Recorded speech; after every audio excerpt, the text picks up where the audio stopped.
Selamat bertemu dalam renungan hari ini. Semoga keadaan Bapak, Ibu, Saudara dalam keadaan sehat, fisik, dan jiwa. Mari kita mulai renungan kita dengan membaca ayat dari Ayub 12 ayat 10. Bapa di dalam tangannya terletak nyawa segala yang hidup dan nafas setiap manusia. Saudara, sering manusia bertindak dengan memikir tanda petik tidak takut langit dan bumi. Kan kita sedang hidup di bumi. Jangan mikir muluk-muluk setelah kematian. Pikir saja kehidupan hari ini. Maka mereka hidup berdasarkan mumpung masih hidup. Mereka bisa berbuat jahat kepada sesamanya, mempergunakan kekuasaan menindas yang lemah, korupsi, mempergunakan kekuasaannya saat itu untuk kepentingan diri sendiri, menipu, fornication atau zina, abomination atau kekejian, dan sebagainya.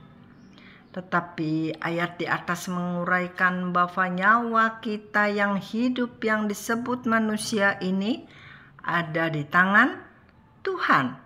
Jadi dialah yang berdaulat untuk menyabut nyawa manusia sewaktu-waktu, seketika, tiba-tiba, tanpa tanda-tanda yang harus diberikan, tanpa alasan atau argumentasi yang harus diajukan. Saudara, jadi hati-hatilah.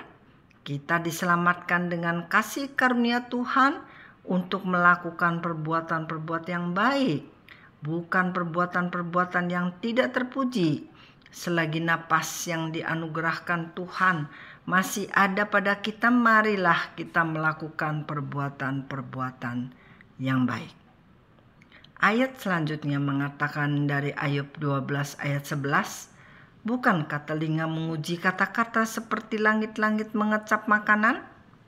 Saudara, mulut kita diciptakan Tuhan untuk memperkatakan hal-hal yang baik, bukan perkataan-perkataan yang kotor, bukan caci maki, dan bukan sumpah serapah. Ingat, Tuhan menciptakan langit dan bumi serta tumbuh-tumbuhan dan binatang, juga menciptakan benda penerang dan cakrawala, semuanya untuk kebaikan kita, dan itu hanya dengan perkataan.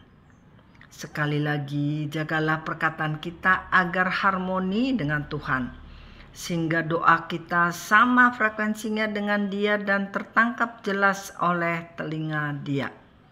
Seperti juga langit-langit kita mengecap dan mengurai rasa seperti rasa pahit, manis, asin, dan asam. Demikian juga kata-kata yang kita ucapkan mempunyai rasa masing-masing. Ayat selanjutnya dari Ayub 12 ayat 12. Konon hikmat ada pada orang yang tua dan pengertian pada orang yang lanjut umurnya. Saudara, tentunya kita menghormati orang yang lebih tua karena merasa mereka lebih berhikmat dan lebih berpengertian. Tetapi meskipun harus menghormati orang yang lebih tua dan tidak kurang ajar dengan memperlihatkan pengertian kita yang lebih masuk akal, kita harus dengan rendah hati menguraikan hal-hal yang timbul. Atau kalau merasa mereka bersalah dalam teknologi dan situasi zaman sekarang, tanda petik mundur teraturlah dengan tidak mengecewakan dan bersikap tidak hormat. Karena ayat selanjutnya mengatakan dari ayat ke-13, tetapi Allah lah yang mempunyai hikmat dan kekuatan. Dialah yang mempunyai pertimbangan dan pengertian. Menurut ayat di atas, saudara-saudara, siapakah yang mempunyai hikmat, kekuatan, pertimbangan, dan pengertian? Jawabnya, Tuhan. Dialah yang mempunyai yang kita inginkan, yaitu hikmat, kekuatan, serta pertimbangan dan pengertian. Kadang-kadang kita menganggap diri sendiri lebih pandai dari orang lain, lebih mempunyai hikmat, lebih mempunyai kekuatan sehingga menindas yang lemah, lebih mempunyai pertimbangan dan pengertian sehingga menganggap orang lain bodoh. Tetapi saudara, apa yang kita anggap lebih itu bersifat comparison, perbandingan.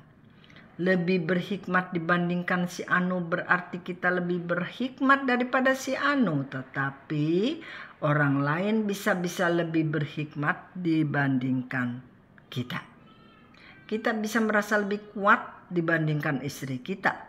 Tetapi bisa-bisa si bodybuilder mempunyai kekuatan lebih dari kita.